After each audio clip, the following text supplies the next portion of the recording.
자, 이번엔 또 정해진 순서대로 최마의 뒤집기입니다. ISS의 김태성 본부장 그리고 또 알파경제 김종효 이사 금요일 날 이 두 분 조합입니다. 어서 오세요.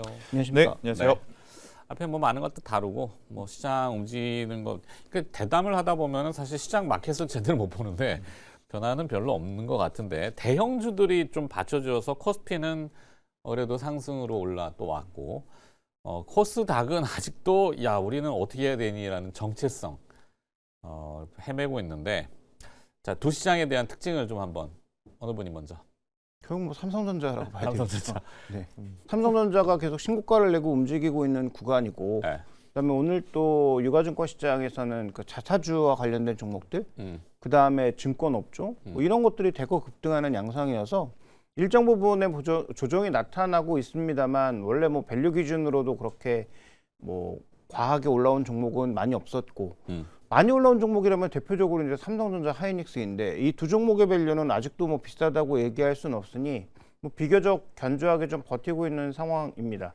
근데 이제 오늘 약간 특징은 그동안 이제 기관 매수로 잘 버텨왔던 시장이기 때문에 네. 오늘 금융투자를 비롯한 금융 기관들이 많이 안 사고 있는 구간에서 과연 오후장까지 잘 버틸지는 조금 지켜볼 필요가 있겠다 이렇게 보고 있습니다. 근데 요즘 뭐 매매 동향 보면은 개인 투자자들은 주가가 오르면은 확 팔았다가 또 떨어지면은 또 확 샀다가 지수 올려놓고 제일 잘하시는 뭐 이제 예전에 막 개미 이런 게 뭐 의미는 없는데 자 코스닥은 아직도 조금 정체성이 애매모호해요. 네. 코스닥은 어떻게 보세요? 그러니까 보통 많은 개인 투자자분들이 생각하셨던 건 코스피 5천 시대에 맞춰서 코스닥도 지금보다는 뭐 최소 3천까지 가야 되는 것 아니냐라는 이야기들을 좀 많이 하셨는데 그런 이야기가 나올 때마다 제가 좀 말씀드렸던 부분은 코스피는 지금 삼성전자의 역할과 SK하이닉스의 역할을 지금 코스닥이 할 수가 없는 상황이지 않습니까? 네. 그러니까 코스닥에서 본다면 누가 삼성전자의 역할을 SK하이닉스 역할을 할 것이냐라고 했을 때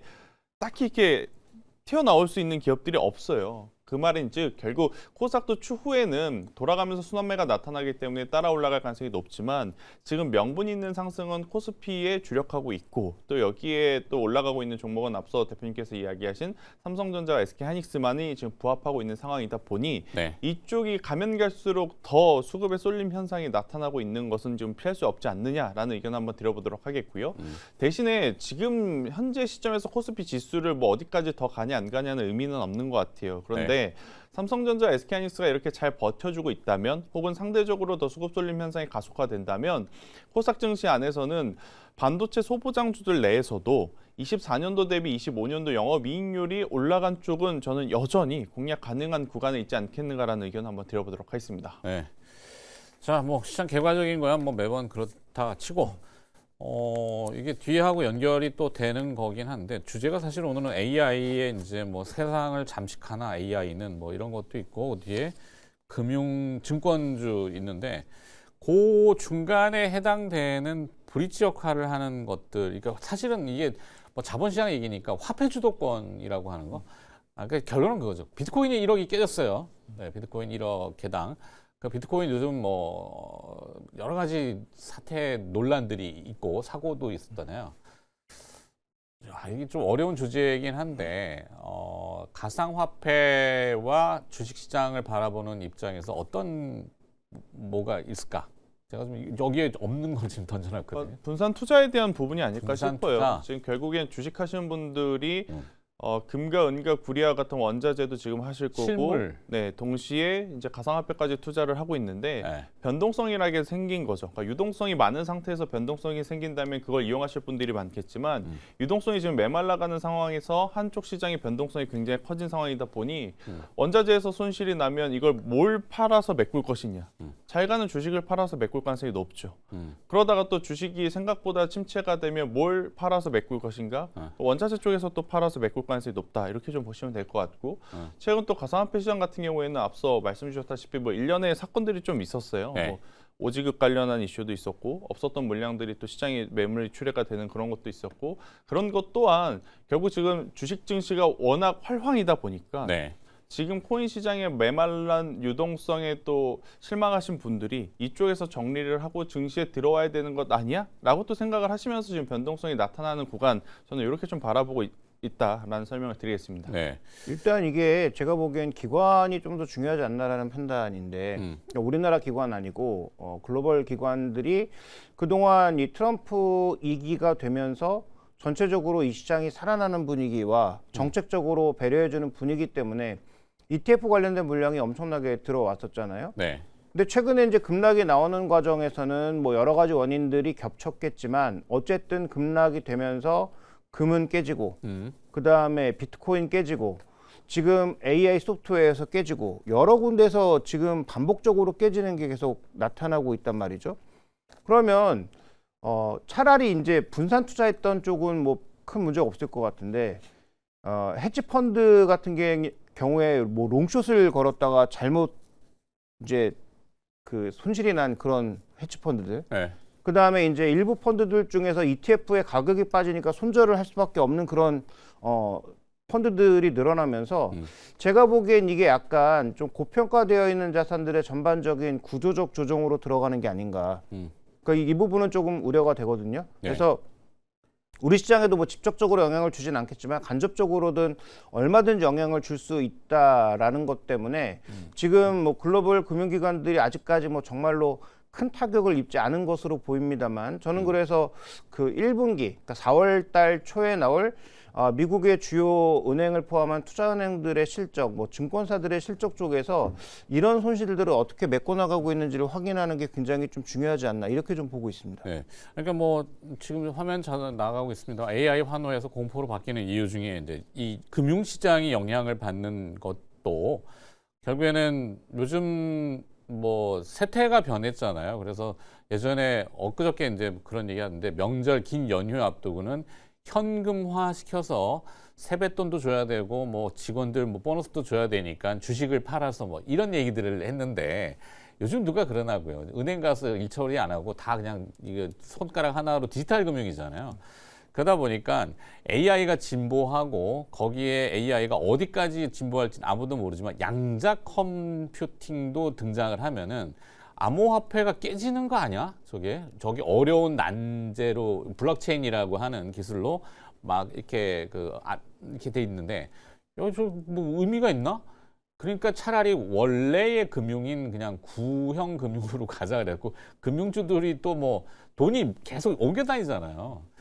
그런 의미에서 이 암호화폐 시장이나 가상자산 시장을 어떻게 바라봐야 될까? 크립토 윈터라고 지금 등장을 하니. 근데 그 부분은 저도 뭐 제가 전문가도 아닐 뿐더러 뭐 문과 출신이라 더더욱 모르긴 합니다만 네. 제가 이제 여기저기서 들은 얘기를 조합해 보면 그게 쉽지 않다고 하던데요. 그러니까 지금 양자 컴퓨터가 개발된다고 해서 네. 양자 컴퓨터도 지금 우리가 하나로 정의할 수 없잖아요. 그렇죠. 양자 컴퓨터도 여러 가지가 지금 개발되고 있는 상황이고 그중에 어떤 게 제대로 될지도 모르는 상황이니까 또 양자 컴퓨터가 개발된다고 한들 지금 블록체인을 깬다는 보장도 없습니다. 그러니까 이것만으로 우리가 뭐 가능성은 물론 있지만 그것만으로 해서 이제 크립토 시장은 끝났다라고 얘기하기엔 저는 아직 조금 이르다는 판단이고 네. 다만 이제 크립토 시장이 움직였던 가장 큰 흐름은 이게 정말로 뭐 잘 된다, 실물과 붙는다라는 그런 개념보단 정책에 대한 기대감과 ETF로 쏠린 수급이 분명히 있었기 때문에 그런 거품들이 조금 빠져나가는 과정이고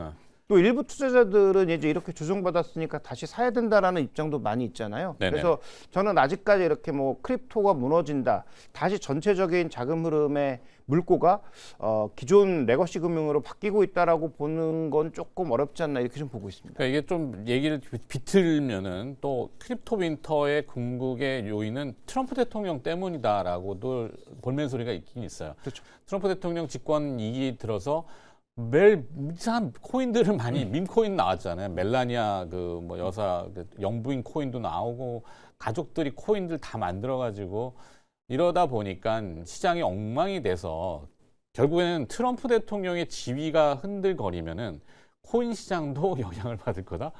뭐 이런 내용도 있던데.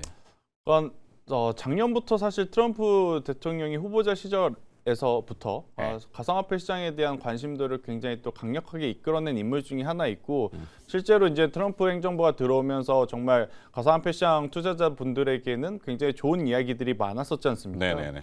근데 이제 가장 큰 문제는 뭐냐면 그동안은 보였던 변동성은 비제도권에 있었을 때의 현상이었습니다. 막상 ETF가 발행이 됐고 제도권화되어 가다 보니 네. 자금이 예전처럼 빠르게 흐르지 못하고 좀 정체되어 있다는 게 가장 큰 저는 불안정성이라고 생각이 들어요. 네. 작년 초 혹은 재작년만 하더라도 코인 시장 같은 경우에는 한번 움직이기 시작하면 굉장히 큰 변동성을 보였지만 최근에는 변동성이 보인다 하더라도 제한이 좀 있는 게 ETF와 맞물려 있다 보니까 네. 이것 또한 가격의 어떤 변동성을 좀 저해하는 요인으로 지금 작용이 됐다고 좀 보여지거든요. 그래서 그런 이야기들이 좀 나온 것이 아닌가 싶은데 저도 앞서 대표님께서 이야기하신 대로 큰 어떤 머니 무브가 지금 당장 이래서 이쪽으로 저래서 이쪽으로 갈 가능성은 현저히 낮아 보인다. 하지만 각자의 입장에서 보면 서로가 불편하죠. 네. 기존의 은행주들 같은 경우에는 본인들의 어떤 지위를 모두 잃어버릴 수도 있겠다라는 불안감이 있는 반면 그렇죠. 가상화폐 쪽 같은 경우에는 본인들이 성장을 하기 위해서는 꼭 그들을 넘어서야 되는 지금 상황이다 보니까 네. 이해 상충관계가 계속 지속이 될 수밖에 없다 이렇게 좀 보시면 될 것 같아서 각자의 입장에서 각자 해야 되는 말들을 하는 거라 여기에 일일비할 필요는 없지 않겠는가라는 의견 드려보도록 하겠습니다. 알겠습니다. 뭐 이게 또 이게 너무 포괄적으로 가면 그러니까 AI의 뭐 위협이라는 주제였는데 가상화폐까지 얘기를 다뤄봤고 AI가 진짜 위협하는 건가?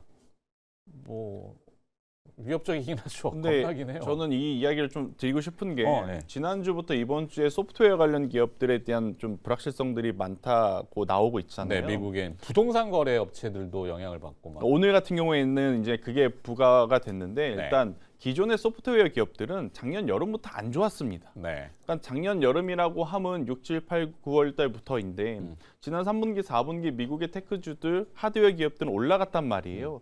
그럴 때 소프트웨어 관련 기업들이 올라갔었으면 지금의 조정이 걱정이 될 만한데 그들은 이미 지난 여름부터 계속 우하향 곡선을 좀 그려왔었던 상황입니다. 네. 일부 뭐 몇 기업, 팔란티어와 같은 기업들을 제외하곤 그러한 상황이라서 이게 새삼스럽게 저는 다가올 이야기는 아니지 않겠나라는 이야기를 한번 조심스럽게 드려보도록 하겠고요. 또 간밤에 이제 부동산이라든지 은행 쪽에 대한 소프트웨어도 AI에 대한 어떤 위협이 된다라는 이야기 때문에 빠지고 있는데 저는 역설적으로 그러면 그쪽에서 빠져나간 자금들이 증시로 들어오게 된다면 오히려 더 증시 쪽에서는 유리하지 않을까 이런 생각도 좀 있어요. 그래서 무조건적으로 나쁘게 볼 필요는 없다 이렇게 좀 보여지고 불행 중 다행인 건 우리나라는 그 보도는 그게 나오잖아요. 위기가 기회다 그래서 미국의 AI의 위협으로 소프트웨어 기업들이 주가가 급나가니까 서학개미들이 또 가가지고 와 쓸어 담는다 뭐 이러는데 그게 전략을 잘 하시는 건지 앞서 우리 코스피는 개인 투자자들이 잘 하시는데 그렇죠.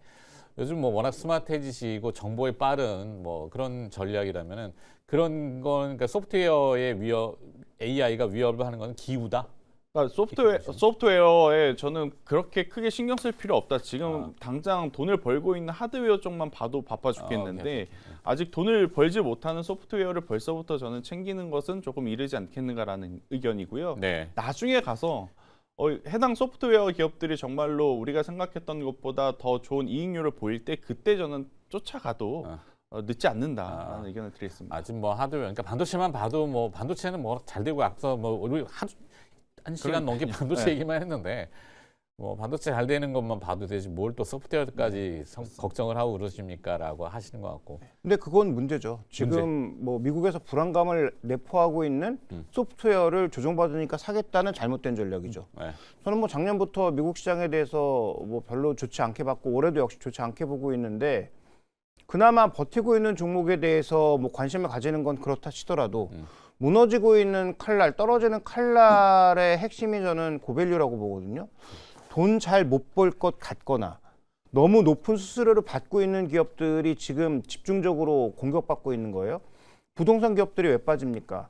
뭐 우리나라로 쳐보면 우리나라 가격이 말이 안 되는 건지 미국이 말이 안 되는 건지 모르겠지만 우리나라 부동산 수수료에 비해서 미국 같은 게 엄청나게 비싸게 받잖아요. AI로 대체할 수 있는데 너 그렇게 비싸게 받아도 돼가 공격의 핵심이거든요. 근데 그런 종목이 조정 많이 받았다고 사는 거는 저는 절대 좋은 전략은 아닌 것 같고, 그다음에 AI가 소프트웨어를 대체한다. 일정 부분 대체할 수 있죠. 근데 정말로 그러면 기업용 소프트웨어나 뭐 미드웨어나 이런 게 다 없어질까요? 전혀 안 그럴 거라고 보거든요. 그래서 저는 그 이야기가 두 가지가 다 틀렸다. AI가 소프트웨어를 대체한다는 얘기도 일정 부분은 맞지만 100% 맞는 얘기 아니고, 그다음에 지금 이쪽이 조정 많이 받으니까 미국에 조정받는 종목을 살래요도 저는 잘못된 전략이다. 이렇게 말씀드리겠습니다. 네. 자, 그럼 결론은 좀 도출해야 되는데 하드웨어 쪽에 그럼 어디에 집중을 하실 건지. 뭐 반도체는 이미 뭐 삼성전자 뭐 잘 나가고 주가도 네. 오르고 이런 것도 있는데 거기에 따른 라인을 잡을 것인지 아니면은 조금 뭔가를 틀어 보실 계획인지. 그러니까 틀 필요는 없을 것 같아요. 그러니까 계속 강조드리고 싶은 건 지금 우리가 만약에 지수가 대외 변수 때문에 밀리거나 뭐 종목군들에 대한 조정이 나오면 그 종목을 가지고 있으신 분들이 어떤 데이터를 보고 버텨내셔야 되는데 그 네. 버텨낼 수 있는 데이터는 결국 영업이익률이라고 생각을 하거든요. 그래서 이제 삼성전자, SK하이닉스는 뭐 빼놓고 말씀드릴 수는 없을 것 같고요.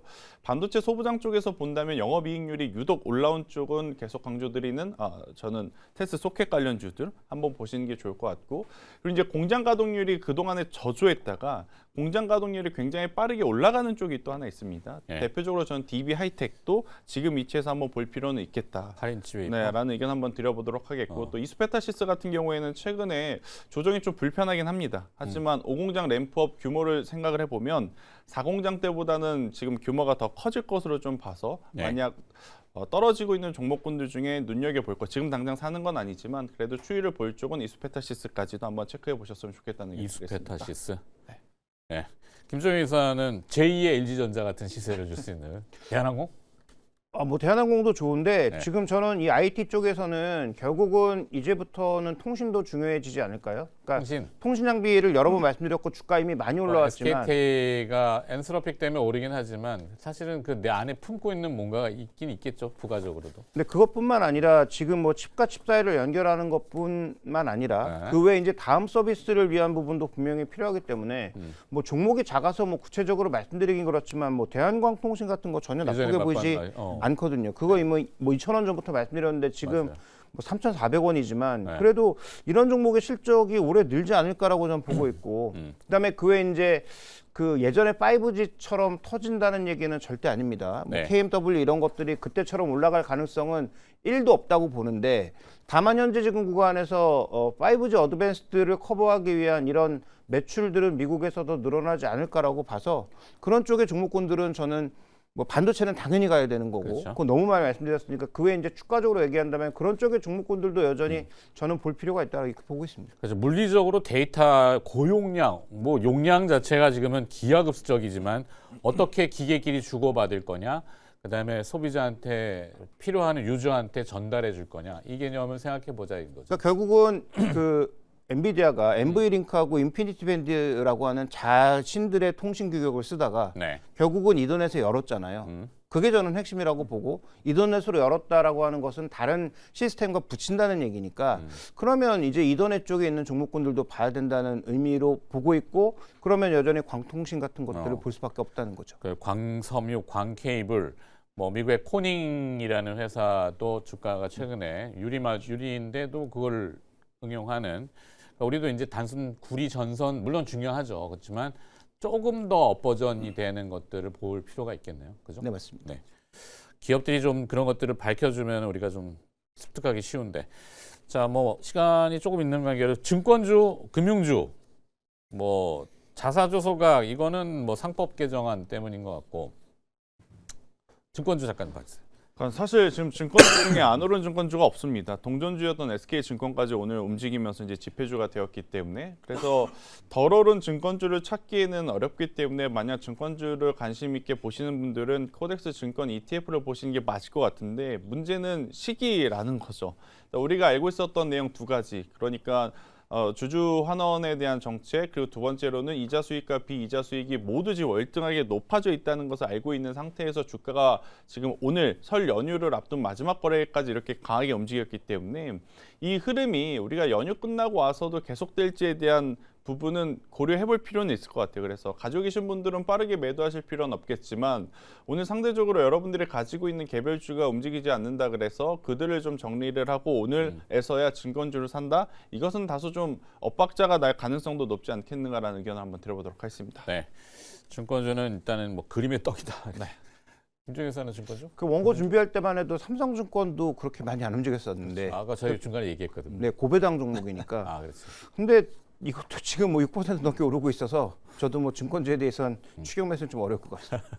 시세, 그러니까 이 변동이죠, 변동성. 참 대단한 좋게 얘기하면은 다이나믹하고 생동적이고 역동적인 시장인데 약간 저기 하면 워낙 크게 우출렁거릴 수 있다라는 것도 생각은 좀 해야 될 것 같네요. 자, 출마의 뒤집기 오늘 이제 연휴 앞두고 금요일 코너 알파경제 김종효 이사와 ISS의 김태성 본부장이 수고를 해주셨습니다. 두 분 고맙습니다.